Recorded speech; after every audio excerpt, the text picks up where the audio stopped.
আসসালামু আলাইকুম রহমতুল্লাহি ওয়া বারাকাতুহু। আমন্ত্রণ জানাচ্ছি পবিত্র কোরআনের মর্মকথা সিরিজের ১৫তম পর্বে।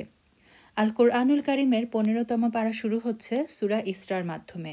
এটি মাক্কি সূরা, আয়াত সংখ্যা ১১১, রুকু সংখ্যা ১২। ইসরা অর্থ রাতে ভ্রমণ করা। যেহেতু এই সূরার শুরুতেই মেয়েরাজের প্রথম অংশ তথা জিবরিল আলাইহিসসালাম কর্তৃক রাসূল সাল্লাল্লাহু আলাইহি ওয়াসাল্লামকে রাতের বেলা মসজিদুল হারাম থেকে মসজিদুল আকসায় নিয়ে যাওয়ার বিষয়টি উল্লেখ হয়েছে, তাই একে সূরাতুল ইসরা বলা হয়। এটা তো অনস্বীকার্য যে মেয়েরাজ বা ঊর্ধ্বলোকে গমন রাসূল সাল্লাল্লাহু আলাইহি ওয়াসাল্লামের এক বিরাট মুজিজা। এর মাধ্যমে তাকে অত্যন্ত সম্মানিত করা হয়। গোটা মানবজাতির মধ্য থেকে এই সম্মান একমাত্র রাসূল সাল্লাল্লাহু আলাইহি ওয়াসাল্লামেরই অর্জিত হয়েছিল। রাসূল সাল্লাল্লাহু আলাইহি ওয়াসাল্লামের জাগ্রত অবস্থায় এই ঘটনাটি সংঘটিত হয়। স্বপ্নযোগে হলে কোরআন এটা এতটা গুরুত্বের সাথে বর্ণনা করত না, আর মুশরিকরাও তখন তাকে মিথ্যা প্রতিপন্ন করত না। কেননা স্বপ্নে মানুষ আশ্চর্য থেকে আশ্চর্যজনক দৃশ্য ও ঘটনা দেখে থাকে, কেউ একে মিথ্যা প্রতিপন্ন করে না। এই সূরা মেরাজের ঘটনা ব্যতীত যে সমস্ত গুরুত্বপূর্ণ বিষয় বর্ণিত হয়েছে তার মধ্যে উল্লেখযোগ্য হচ্ছে বনি ইসরায়েলের বিশৃঙ্খলা।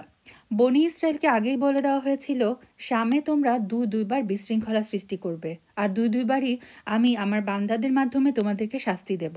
প্রথমবার যখন তারা তাওরাতের বিরোধিতা করেছে, শোয়েব আলাইসাল্লামকে অন্যায়ভাবে হত্যা করেছে, তখন বুখতে নাসারকে দলবলসহ তাদের উপর চাপিয়ে দেওয়া হয়েছে। তারা গোটা জনপদ ছেয়ে যায়, আলেম ও নেতৃস্থানীয় ব্যক্তিদেরকে নির্বিচারে হত্যা করে, তাওরাত পুড়িয়ে ফেলে, বায়তুল মাকদিসকে বিরান করে দেয়, অসংখ্য ইহুদিকে বন্দী করে নিয়ে যায়।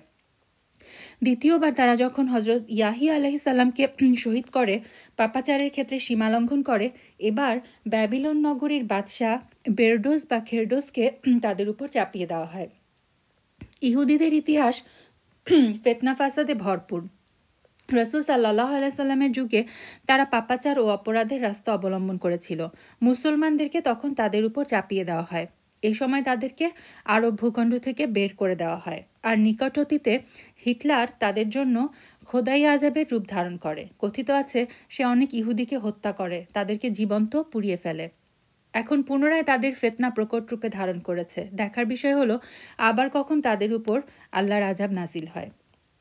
কোরআনুল কারিমের শ্রেষ্ঠত্ব, মানুষের স্বভাবগত দ্রুততার প্রবণতা, প্রত্যেকের সাথে তার আমলনামা থাকার বিষয়টি উল্লেখ করার পর ইসলামী জীবন ব্যবস্থা সম্পর্কিত প্রায় ১৩টি আদেশ নিষেধ ও আদব আখলাকের কথা উল্লেখ করা হয়েছে। প্রকৃতপক্ষে ইসলামী শিষ্টাচার ও উত্তম চরিত্রের কারণেই যেমনি মুসলমানরা সম্মানিত হয়েছে, তেমনি তার ছায়াতলে এলে অন্য যে কোনো জাতি সম্মানিত হতে পারে। এজন্য অনেকে এগুলোকে উন্নতির সোপান বলেও উল্লেখ করেছেন। ২৩ থেকে ৩৯ নম্বর আয়াতে এইসব বিধান ও আদব বিবৃত হয়েছে। এই আদবগুলো হচ্ছে: ১. আল্লাহ ছাড়া কারো ইবাদত করো না। ২. মাতা পিতার সাথে সদ্ব্যবহার করো। ৩. আত্মীয় স্বজন, মিসকিন, মুসাফিরদের হক আদায় করো। ৪. অপচয় করো না। ৫. কার্পণ্য করো না। ৬. হাত এতটা প্রসারিত করো না যাতে আগামীকাল তোমাকে আফসোস করতে হয়। ৭. দরিদ্রতার ভয়ে সন্তান হত্যা করো না। ৮. কোনো প্রাণীকে অন্যায়ভাবে হত্যা করো না। ৯. এতিমের সম্পদ অবৈধ হস্তক্ষেপ করো না। ১০. অঙ্গীকার করলে তা পূর্ণ করো। ১১. সঠিকভাবে ওজন করো। ১২. যে জিনিসের ব্যাপারে তোমার সঠিক জ্ঞান নেই তার পেছনে পড়ো না। এবং ১৩. জমিনে দম্ভ ভরে চলো না। পরিশেষে দুবার করে বলা হয়েছে আল্লাহর সাথে কাউকে মাবুদ সাব্যস্ত করো না। মুশরিকদের ব্যাপারে ৪০ নম্বর আয়াতে বলা হয়, তারা আল্লাহর সন্তান থাকার কথা বলে, তারা পরকালকে অস্বীকার করে।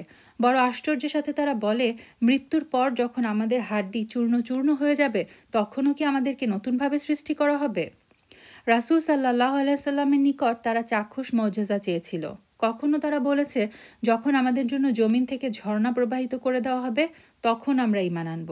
কখনো তারা বলে, যখন আপনার খেজুর ও আঙুরের বাগান হবে, বা আপনি আমাদের উপর আসমান ভেঙে টুকরা টুকরা করে ফেলবেন, কিংবা আল্লাহ ও ফেরেশতাদের আমাদের সামনে পেশ করতে পারবেন, তখন আমরা ঈমান আনব। কখনো আবার তারা বলেছে, যখন আপনার কোনো স্বর্ণের ঘর হবে, কিংবা আপনি আমাদের সামনে আকাশে আরোহণ করে সেখান থেকে কোনো লিখিত কিতাব নিয়ে আসবেন, তখন আমরা ঈমান আনব। এছাড়াও এই সূরায় কোরআনুল কারিমের শ্রেষ্ঠত্ব, সত্যতা, অবতীর্ণ হওয়ার উদ্দেশ্য এবং তার মর্যাদা হওয়ার বিষয়টি আলোচনা করা হয়েছে। একইভাবে আল্লাহর পক্ষ থেকে মানুষকে সম্মানিত করা, তাকে রূহ ও জীবনের নেয়ামত দেওয়ার কথা এসেছে। নবী সাল্লাল্লাহু আলাইহি ওয়াসাল্লামকে তাহাজ্জুদের নির্দেশ দেওয়া, মূসা আলাইহিস সালাম ও ফিরআউনের ঘটনা, অল্প অল্প করে কোরআন অবতীর্ণ হওয়ার হিকমত উল্লেখ করা হয়েছে। সূরার শেষে বলা হয়েছে, আল্লাহ তাআলা সর্বপ্রকার অংশীদার ও সন্তান থেকে পবিত্র। তিনি আসমায়ে হুসনা তথা সুন্দর গুণবাচক নামসমূহে গুণান্বিত। সূরা কাহাফ, এটি মাক্কি সূরা, আয়াত সংখ্যা ১১০, রুকু সংখ্যা ১২। কাহাফ অর্থ গুহা, আসহাবে কাহাফ অর্থ গুহাবাসী। এই সূরায় গুহাবাসীদের ঘটনা বর্ণিত হওয়ায় একে সূরা কাহাফ বলা হয়। সূরাটির ফজিলতের ব্যাপারে বহু হাদিস বর্ণিত হয়েছে। ইমাম আহমদ, মুসলিম ও নাসাই হজরত আবু দারদা রাদিয়াল্লাহু আনহু থেকে বর্ণনা করেন, যে ব্যক্তি সূরা কাহাফের শেষ ১০ আয়াত তেলাওয়াত করবে সে দাজ্জালের ফিতনা থেকে নিরাপদ থাকবে।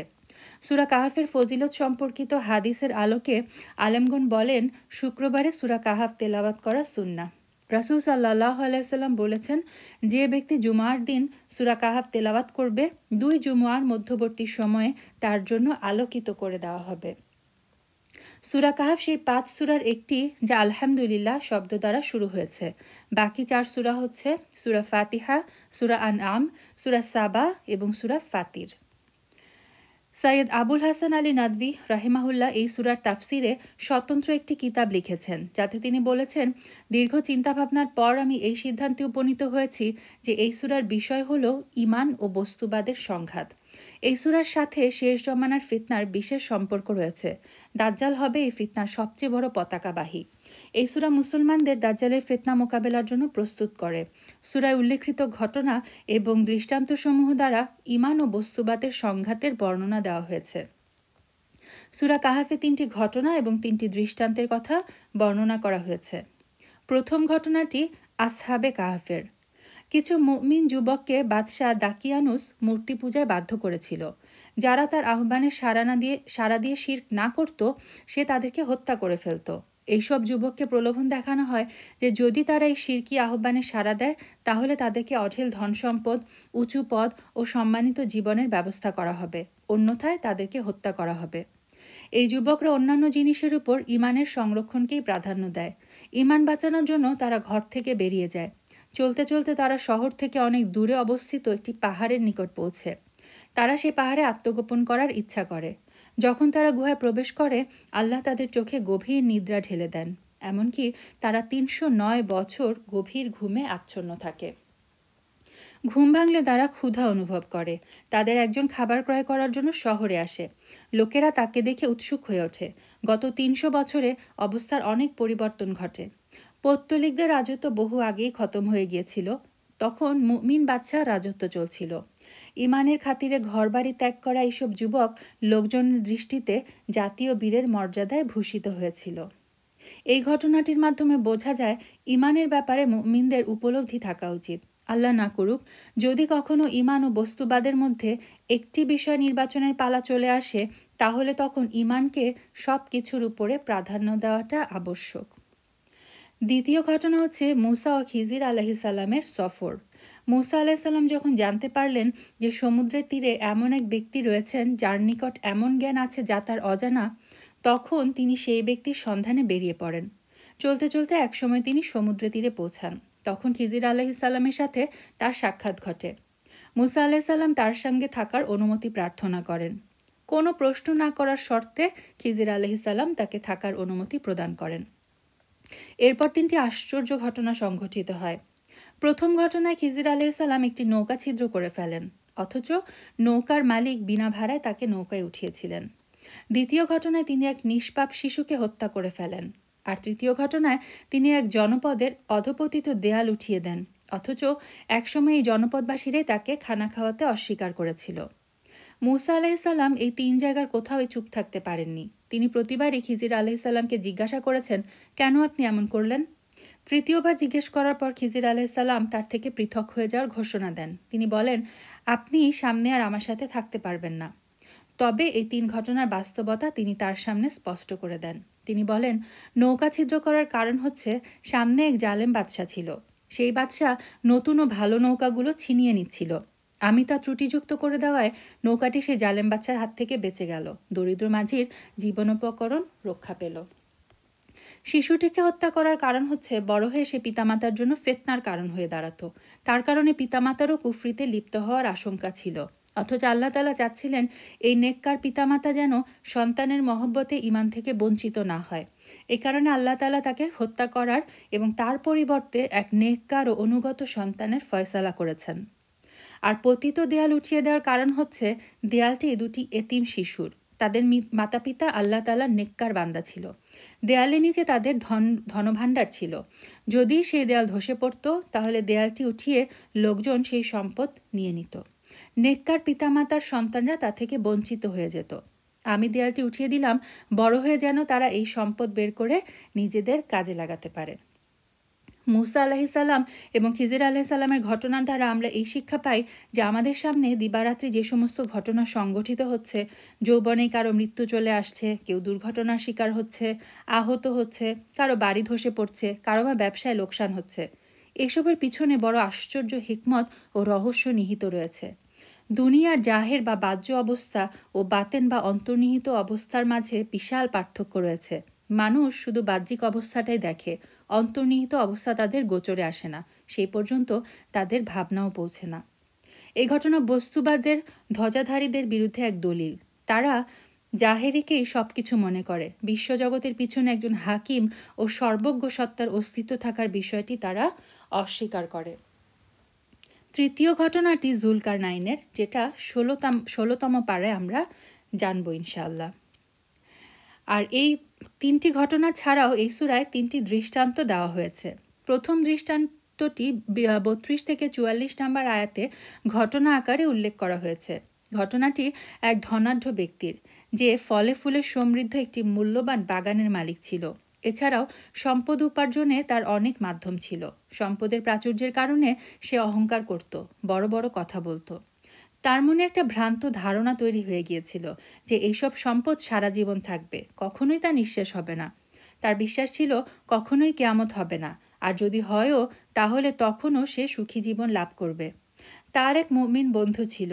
সে তাকে বোঝানোর চেষ্টা করে যে এইসব উপায় উপকরণকে মাবুদ মনে করো না, একেই সব কিছু মনে করো না, কখনো আল্লাহকে ভুলে যেও না, তিনি যা চান শুধু তাই হয়। কিন্তু ধন সম্পদ তার চোখে পর্দা ফেলে দিয়েছিল। সূর্যের চেয়েও উজ্জ্বলতর বিষয়ও তার বোধগম্য হয়নি। এরপর একদিন আল্লাহর আযাব চলে আসে। তার বাগবাগিচা জ্বলে পুড়ে কয়লা হয়ে যায়। এসব ধ্বংসের পর সে আফসোস করতে থাকে, হায়, যদি আমি শিরক না করতাম, উপায় উপকরণকে যদি মাবুদের স্তরে না নিয়ে যেতাম।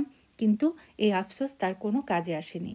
এটা তো স্পষ্ট যে আল্লাহ তাআলাকে সে ঠিকই মানত, কিয়ামতের ব্যাপারে বিশ্বাস করত। তার বক্তব্য, যদি আমি শিরক না করতাম, এর দ্বারা উদ্দেশ্য হচ্ছে শিরক ফিল আসবাব, তথা উপায় উপকরণ ও ধন সম্পদকে সবকিছু মনে করা আর উপকরণের স্রষ্টাকে ভুলে যাওয়া। অনুসন্ধান করলে দেখা যাবে অমুসলিমরা তো বটেই, বহু মুসলিমও এই ধরনের শিরকে লিপ্ত। এতে সন্দেহ নেই যে আসবাব উপকরণ গ্রহণ করা ঈমান পরিপন্থী নয়, কিন্তু আসবাবকে সবকিছু মনে করা হচ্ছে ঈমান পরিপন্থী। আর দ্বিতীয় দৃষ্টান্তের ব্যাপারে ৪৫ নম্বর আয়াতে আল্লাহ তাআলা বলেন, তাদের নিকট পার্থিব জীবনের উপমা পেশ করুন। সেটা হচ্ছে পানির মতো, যা আমি আকাশ থেকে নাজিল করি, তারপর এর সংমিশ্রণে শ্যামল সবুজ ভূমিজ লতাপাতা নির্গত হয়। একসময় তা এমনভাবে শুকিয়ে যায় যে বাতাস তাকে উড়িয়ে নিয়ে যায়। আল্লাহ সব কিছুর উপর শক্তিমান। অর্থাৎ ধ্বংস হয়ে যাওয়ার দিক থেকে পার্থিব জীবন বৃষ্টির পানির মতো। আকাশ থেকে যা বর্ষিত হয়, যার ফলে জমিন শস্য শ্যামল হয়ে ওঠে, ফসল ফলে, ফুল ফোটে, চতুর্দিকে নয়নাভিরাম দৃশ্য পরিলক্ষিত হয়। এরপর একসময় তার ক্রান্তিকাল শুরু হয়। ফুল মরে যায়, পাতা ঝরে পড়ে, ফসল তোলা হয়, পায়ের নিচে ফেলে তাকে মারানো হয়। তেমনিভাবে মানুষের জীবন, যৌবন, হাসি, আনন্দ সবকিছুই কৃত্রিম। কেবল বোকারাই এর ফলে ধোঁকা খায়। জ্ঞানীরা জানে যে এসব শুধুই পার্থিব সৌন্দর্য। একমাত্র নেক আমল, সদকা খয়রাত, জিকির তেলাওয়াত, উত্তম চরিত্র ও সহানুভূতি চিরস্থায়ী, পরকালে যা কাজে আসবে। আর তৃতীয় দৃষ্টান্তটি গর্ব ও অহংকার সংক্রান্ত। এতে আদম আলাইহিসসালামের সাথে ইবলিসের সংঘটিত ঘটনার বর্ণনা দেওয়া হয়েছে। আল্লাহ তাআলার নির্দেশ সত্ত্বেও ইবলিস অহংকারবশত আদম আলাইহিসসালামের সামনে সিজদা করতে অস্বীকৃতি জানায়। তার ধারণা ছিল আমি উত্তম, আর এটা কিভাবে সম্ভব হতে পারে যে উত্তমজন অনুত্তম কাউকে সিজদা করবে। এই ঘটনার মাধ্যমে মানুষকে বোঝানো হয়েছে তারা যেন কখনো গর্ব ও অহংকারে লিপ্ত না হয়। আল্লাহর নির্দেশের সামনে যেন মুখ না খোলে। বন্দেগী ও দাসত্বের দাবি হলো মাথা নত করা, আনুগত্য করা, অনুসরণ করা, মোটেই দলিল অনুসন্ধান আর অস্বীকার করা নয়। এর মাধ্যমে শেষ হচ্ছে খোলাসাতুল কোরআনের 15তম পাড়ার সারসংক্ষেপ। সুবহানাকা আল্লাহুম্মা বিহামদিক আশহাদু আল্লা ইলাহা ইল্লা আনতা আস্তাগফিরুকা ওয়া আতুবু ইলাইক।